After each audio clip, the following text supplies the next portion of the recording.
about, you know, he was lying about what else got crushed. I was like, oh, man, yeah, you scare me. All right, well, Orcs, don't worry. Talking about crushing my heart because one of these teams going home. LCP Finals, rematch, best of one. It's CFO versus GAM. You wouldn't crush my heart, would you? I mean, heart's one of these teams is getting crushed. Yep. That's the thing. So, you know, feeling love towards one of these teams, if you're a fan, your hopes and dreams might be crushed after this one. I mean, to go home after day one, it's so rare to have like a tournament format that's so punishing, so swift. I mean, there's obviously tournament formats where it can go wrong quickly, but it's still often recoverable, you know? True. And it's just such a quick turnaround. And now, going up against, you know, the team you've played so many times domestically to see what they can do. We do see a bit of a level 1 invade coming out. That's what you wanted to see, didn't you? But it is just establishing that vision. I feel like more could have potentially been done. Credit, though, to CFO for having a bit of a defensive line to not let something happen. Also, without the Brom, high wing. Yeah, right. That deep vision maybe punish, instant flash away. I think he should have been dead. I'm going to be honest, because I think they could have applied the passive before they got vision of them. So Elio's Q didn't actually hit before he flashed. And I think once the passive is down, like you know, it's easy to follow once the passive is down and the slow is down. But either way, I mean, they get the flash from the Alistair. It's not even a Hex flash Alistair, so that feels really good. This is a lane where you really want to have the pressure, have the momentum, particularly when the level 2 is hit by the Lucian and the Braum. You want to put the hair down. And especially if you can find all-in windows. Maybe a little bit like that. I'm just waiting to see... It's pretty hard at level 1. I mean, he does absolutely nothing, doesn't he? Without the dash on the Lucian. But as soon as you have that dash, that's where you have the pressure. Waiting to see if Levi just does a free camp and then maybe looks for an angle. There's good vision in River. As Driver just disengaged, bops away Kiaya. But also to see if that flash can also be punished. If Levi can do something here. If we want to talk about bot and see how bot kind of envelops this early game. I feel like Levi needs to be a big part of it here, whether he's 6 or not. I mean, with how the lane goes, it's unlikely you'll see a punish soon because the lane's going to be pushing in. So Kyring kind of just going to be sitting on the tower. And you have to be cautious when you are short range when Alistair's on the tower because, you know, he can combo. You obviously don't have flash, like flash headbutt, knock in a turret. But if you get comboed next to the turret and there's a route afterwards, that can be scary. Oh, yeah. But for the time being, I think just this pressure in lane is good. It's the start you want to have. Gaia also has pressure in the top lane, but, you know, it's a Gragas. You can kind of just try and stave off the pressure for the most part. I will say, though, even with picking up this farm for Driver, he will be down in CS, and pretty hard for the Gragas to pick up all of this farm. True. Early with a bit more cooldowns. You're at least missing a couple on the turret, as you said. About 4 for now. 4-3 is... Coming now has a bit of levels under him as well. They hit 3 first, but not much you can do here unless it is near the turret. All right, now we're cooking. And Brom Lucian, level 3. It's just difficult in that position when they're so close to the tower. Yeah. You saw Artemis do like a short dash to get like a burst trade on a doggo, and it did a lot of damage. But yeah, not really able to apply the passive or stack it up. But it's still a lot of threat from that Lucian Braum. Now they are looking for a potential dive here. I mean, as a Pantheon, you have so much burst when the Gragas is low, but this is not an easy dive to pull off regardless with how low the Gwen is and with it being a Gragas. So maybe just offering that cover. He was spotted on that ward, and I think Driver is just... smart. Yeah, this is a good move. He's just not letting the wave crash either. So, yeah, it's good that Levi just backs away. Maybe there is an option on bot. Pings are going down onto Krugs as well for the respawn as a deep ward place for Junja on his recall as well. Just towards that Raptor camp to see the crossing, if there is any more information as to his next path towards topside. But Levi right now is just going to continue farming up so that he can sprint it towards 6. And we have a stable, pretty slow early game. And when it's elimination in any tournament, you kind of get the same thing. Good coverage from Kaiwing, by the way. I mean, especially elimination, but especially when it's an elimination best of 1. True. It becomes so much more tense, you know? There's no second chances. Yeah. And the thing is as well with these two teams, you don't really feel the need to feel each other out, right? They have a good read on each other. TP, by the way, is going to bring a bit of attention. Flush from Elio. Kaiwing doesn't have support yet because he's 80 carry. No, rather, top lane is coming in, but Kaiwing gets low. Levi flashes for the Comet Spear. That's the opening kill, and he's not dying anytime soon. In fact, they turn on Junja. The damage seems to be enough, and as he flashes over the wall, now Driver's isolated. Kia ends up teleporting in as well. Thought Togo, he had TP in this game, but he does not. He stays isolated up in top while GAM open up game number 1. Yeah, good moves. They knew the flash wasn't available for the Alistair. They committed there from Ilio with the flash himself, getting the passive stun, and able to clean that one up pretty quickly. So good moves, good proactivity. Kill does go over to Levi as well, and if I want to kill on anyone in GAM, I definitely want it on the captain. And the thing is as well, because you burn those 2 flashes on Drive and Junja, I love when teams play around those summoner cooldowns. So Kaiwing's going to get his flash, but now you have 2 more targets he can potentially set up from. And this skirmishing power, this CC setup is so powerful from this team. We'll see Ilio here looks for this flash Q. The follow-up is there immediately. And even though, you know, a lot's done to try and buy time, keep them live, the Braum, Lucian, Pantheon, this trio is so powerful in these skirmishes that even though the health bar of Levi is quite low, you can't stick around. The TP from the Gwen is just to kind of ensure that. Ensure it just gives some free time to Doggo in the top lane. Oh, they're looking. Doing it again. I mean, the all-in's fantastic, isn't it? Doggo just trying to shroud as best he can, but Artemis and Elio starting to feel it a little bit. Caulfield's Warhammer giving a bit of a hand. I mean, good job, honestly, from CFO maintaining distance and not getting caught out there. But still a little bit scary, you know, when the center gets engaged on like that. We need to draw attention to the fact that Kia is like almost 30 CS up. Yeah, this is a huge lead, you know, and we talked about how the Gwen, you know, can obviously run away with games, but this is already a monstrous lead, monstrous advantage over this Gragas. Yeah. Yeah, in a very comfortable spot, and this is a sort of win con you really need in a game like this. There were 2 people that stood out for me at MSI. One was Kia, the other was Elio. And so I think, I mean, Elio's engages were fantastic. This game's going to be obviously a very different role, but Kia has just been that top laner consistently for a while on GAM that has kind of got the talents to pull out something special. Quick little burst trade here towards mid. It's going to be what Annie does as usual. Emo good side step backwards as well as Tibbs tries to burn down Hongq. About 45 seconds before Grubs and before the potential of that dragon. Yeah, both objectives going to be up at the same time. Often we see Dragon already taken by this point, so does potentially leave the prospect of like a trade with them taken at the same time, but we'll see. Ninja is moving down towards the Dragon, but there's a ward there. Levi's close, so actually a little bit risky from to start this one up. Teleport especially from Elio with his unsealed spellbook means that Junja could be caught napping here. I mean, Levi has level 6, but he's going up towards his top camps.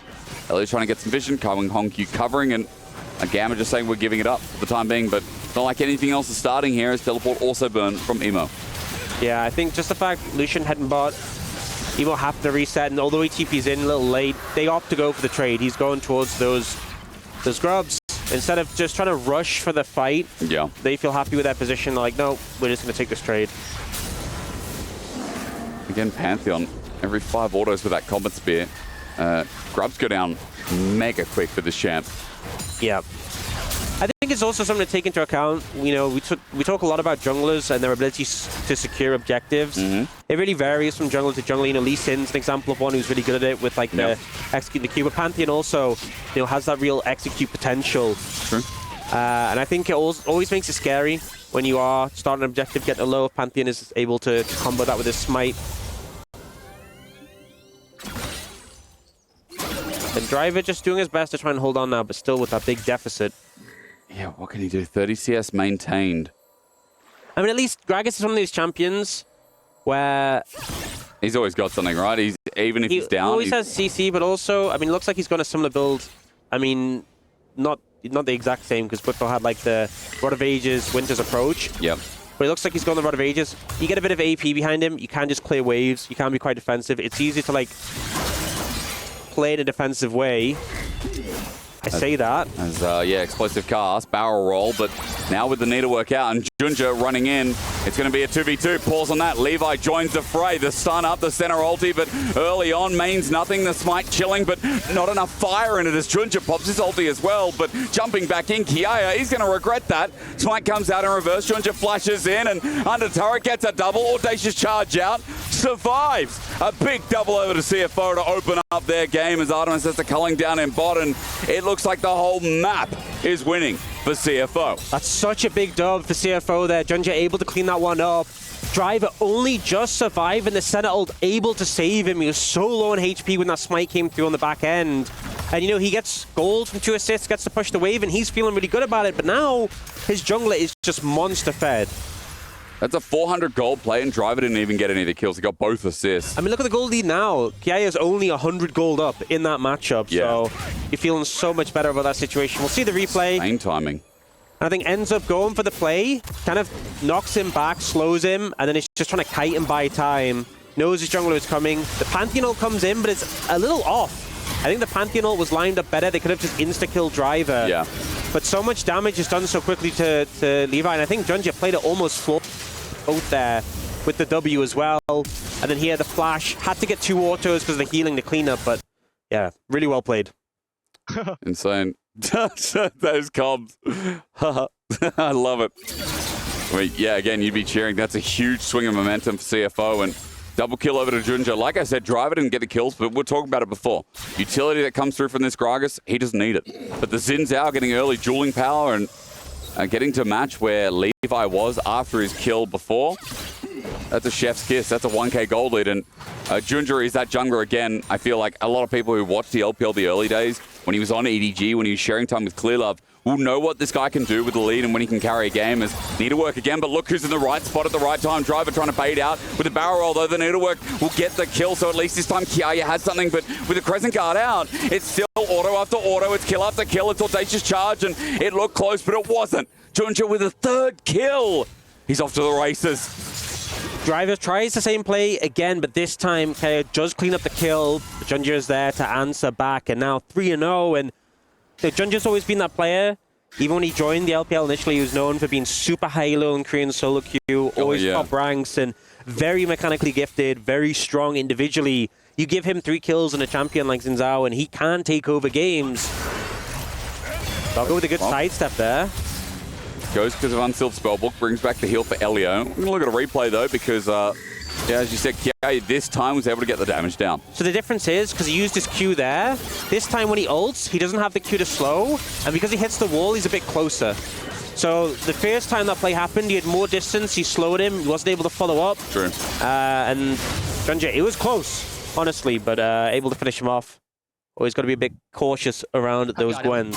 Passive healing is always nice as well. I remember every 3rd here for Xin Zhao as Phage picked up off the back of that. 800 gold lead at 100 CS now too with those kills on top. I mean, Junja's massive, and we haven't even seen the power of Xin Zhao Tali yet. We haven't even seen like a full-on skirmish. It's just been some of these lane ganks as CFO are now bringing some of those pressure points down to the bottom lane with this wall from Hongq looking to get the start. You see, CFO already have that dragon in pocket. Mountain Drake would be nice to pick up. They are setting up, but this looks like it's definitely going to be a contest from GAM. Neither top lane has TP, so just going to be a 4v4. They're looking for Gen.G. Crescent Guard comes out, but after the flash from Elio, he's got nowhere to go. They lay it up, and they've got numbers advantage. CFO, it's a 4 versus 3. Artemis is nowhere nearby, and Junja gets a 4th kill. It is carry Xin Zhao day, and I think CFO are all about it. I just don't understand why you go for that play when your Lucian isn't there. You know, the numbers were in favor of CFO. They're able to make the play, but also the reactions from Gen.G there, immediate when the Braum tries to go for the play. And now plate's going down towards Doggo in the mid lane. Dragon's going to get picked up here for CFO as well. And it's only a 1,500 gold lead, but it's feeling really positive for CFO so far. And again, it was GAM who started this game off really well. It was the bot lane that started going, quite well again. Kill went over to Levi, but it matters not when top has just shifted complete gears. Look at the gold difference. Tells a really stunning story of how GAM has lost their grip on this early game. A 2,000 gold lead now for the first seed of the LCP, and this was a 5-game series in an LCP finals.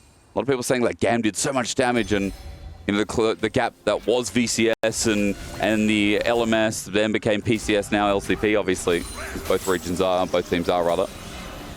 It closed up quite a lot, but again, CFO, there's a reason they're the first seed. I think the biggest thing is that the story we haven't even sold yet is the range we talked about in draft, where Doggo is just chilling and slowly but smiley scaling towards what is going to be a late game center again. I mean, the fact he already has this big lead, you know, he has cleanse as well. The big threats in this game really are those stuns from the side of GAM, you know, the Braum, the Annie, the Pantheon. That all in, yeah. You have that cleanse. I'd love to honestly see Kaiwing go towards Mikhail's. Looks like he's going Locket first, which isn't bad, but I think Mikhail's has a ton of value too. Cleanse just get burned there. That is positive from GAM.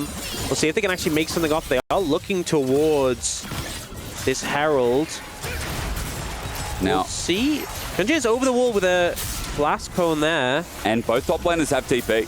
Back's going to be burned. Kiaya has to actually back his health bar, doesn't support it. So if there's a turn here, CFO will have their Gragas in first as, okay, back not stopped in the corner of your screen. There's that teleport finally. Kaiwing starts the engage. A response TP, but a seismic shove. Elio is caught before the fight even begins. They jump in with Junja getting the Crescent Guard, and with the center ult layered down, it's bad news for GAM. In a choke, Junja has to flash away, but look at the health bars. Burning the Midnight Oil is GAM, and Kiaya has to find retribution, but none of it he will get. CFO clear them out. It's a 4-0, an absolute stomp. Such a huge fight there for CFO. So much value from the center. Huge ult that got shields on everyone. So much damage. The Alistair soaked so much with...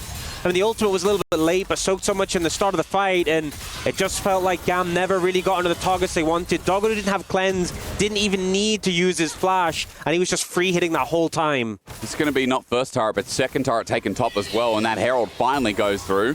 Bit of extra souls for Doggo. And I'm sure we're going to get a replay right about now. But Kaiwing starts this off before that TP even starts channeling. Yeah, and actually you get a trade of stuns. So Emo uses his stun, but on the Alistair. Alistair ults here, and they're trying to finish him off, but then Senna ult comes in to buy time. The Braum's down. The Xin Zhao goes in, ults to buy even more time, and it just feels like this use of health bars between the Alistair and the Xin Zhao. Yeah. Neither target goes down, but they buy so much time for the cleanup. Did you see that, you know, even Emo as the Annie has to walk so far in because he wants to do the damage on the Xin Zhao with the Crescent Guard? They're all in close range, and Doggo is already building up a bit of range of his own. Quite a relevant fight for the center even this early on. Especially with how the fight was, with everyone was kind of in a line for a lot of it. Yeah. Senna gets so much value, and I think with the fact that she didn't have cleanse, you needed that backline access. It never came through. He didn't punish Doggo. Every time he gets a Q off in that fight and the ult, he's getting so much healing, so much shielding, so much damage as well. And now you're in a situation where, you know, we talked about the massive jungle lead. We have the same lead in the mid and in the AD carry role. 2 items now for Doggo. He just picked up a Black Cleaver. He is so strong. 2 items, yeah. Hot damn. Look towards mid as well. I mean, this is a quiet Talia where we've seen one Weaver's Wall, but Honkyu's done well enough in the lane. Now a couple of kills under the belt as well, with a Rylai's soon to be on the way. I feel like this game is so hard. It really is, isn't it? To play Lucian into in particular. Oh, yeah. Like, everyone, like the center outranges you, so anytime you're trying to aggress, there's the threat of just being autoed by the center, but, you know, every single champion who isn't the center, if you're in range to attack them, they're in range to make your life hell. But you know as well, like for a Talia, running into Talia's space, as I'll pause on that, the driver's going to be caught out. Explosive cast gets Emo away, but he'll just come back in, and this is a nice pick, but the kill probably needs to go.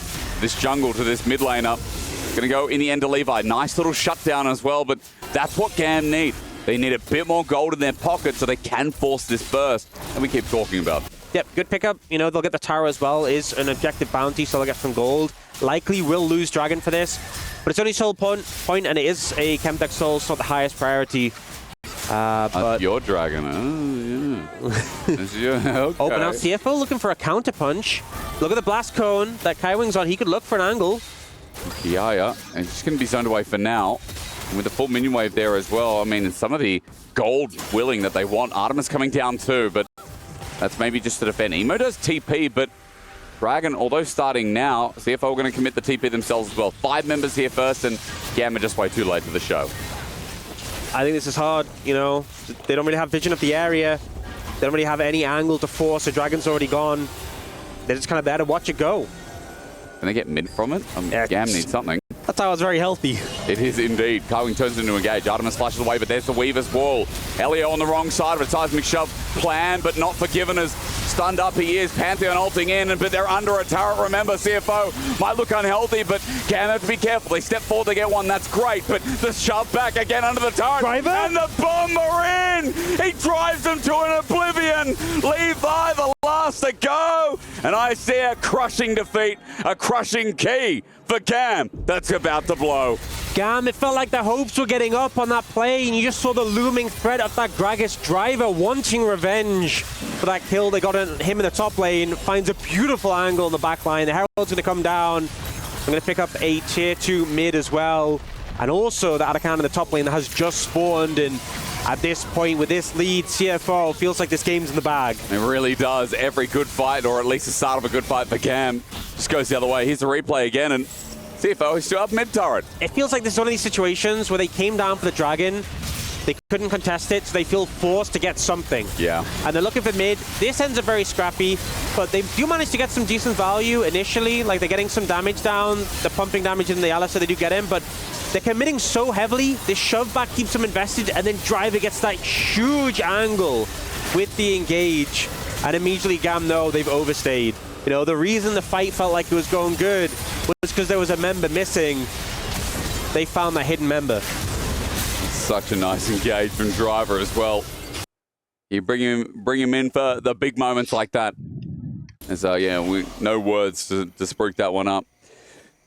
Well, I think Doggo scaled a little bit earlier than expected, and I think CFO, as you said, it's very hard for them to lose this lead. Now Driver on target again. He's getting the shy treatment, and I respect it. As, no one's even near. He's very dead. He will take a while to die. It's just a question of what can he get in response. Onto Emo, Tippers comes out. Again, takes a while to die.